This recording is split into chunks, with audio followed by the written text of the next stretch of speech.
ఇనిబెళ్ల గ్రామ కూటమి నాయకులకి, జన సైనికులకి, రంగా గారి అభిమానులకి అందరికీ పేరు పేరున ధన్యవాదాలు తెలియజేసుకుంటున్నాను. మీ ఇంటి ఆడపడుచుగా నన్ను ఈ విగ్రహావిష్కరణ ఇక్కడికి ఇన్వైట్ చేసినందుకు.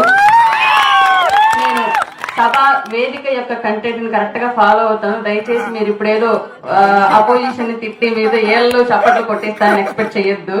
నేను ఇప్పుడు రంగా గారి గురించి మాత్రమే మాట్లాడతాను. విగ్రహాలు అనేవి వ్యవస్థకి గుర్తింపులు తీసుకొస్తాయి తప్ప అభివృద్ధిని తీసుకురావు. ఈ విషయం ప్రతి ఒక్కళ్ళం గమనించుకోవాలి. రంగా గారు చనిపోయి ఇన్నేళ్ళు అవుతున్నా ఇంకా మా అందరి హృదయాల్లో ఎందుకు నిల్చున్నారో తెలుసా? ఇవాళ రంగా గారి యొక్క మరణం కానివ్వండి, ఆయన పేరు కానివ్వండి, కొన్ని రాజకీయ పార్టీలకు భిక్ష పెట్టేదిగా ఎందుకు మిగిలిన మీ అందరికీ తెలుసా?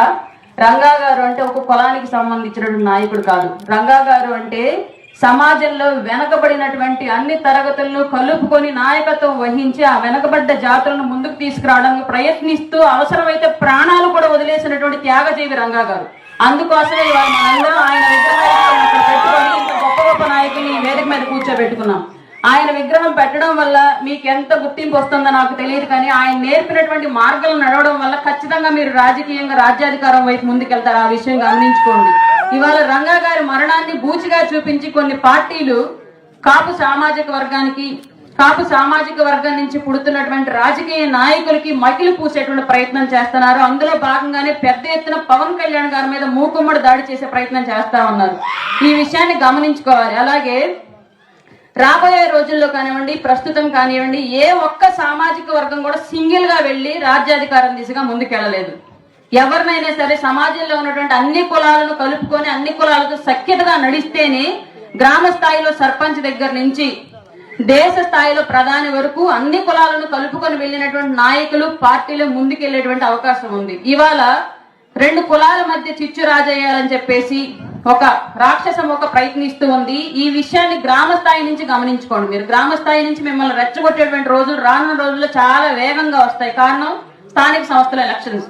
ఆ ఎన్నికల్లో కూటమి నుంచి నిలబడ్డ అభ్యర్థి ఎవరైనా సరే కూటమిలో ఉన్నటువంటి పార్టీల మధ్య చిచ్చు రాజేసి అవతల పార్టీ గెలవాలనేటువంటి ప్రయత్నాలు ఇప్పటి నుంచే మొదలు పెట్టింది. కాబట్టి ఆ కుట్రలను, కుతంత్రాలను అన్నింటినీ తరిమి కొట్టి కూటమికి పెద్ద ఎత్తున గ్రామ స్థాయి నుంచి విజయం చేకూర్చాలి అని, మీ నియోజక అభివృద్ధిలో మీరు ప్రతి ఒక్కరు ఓటరు కూడా పాటుపడి మీ అభివృద్ధి మీరు సాధించుకోవాలని చెప్పేసి మనస్ఫూర్తిగా ఈ వేదిక సాక్షిగా మిమ్మల్ని అందరినీ కోరుకుంటున్నాను.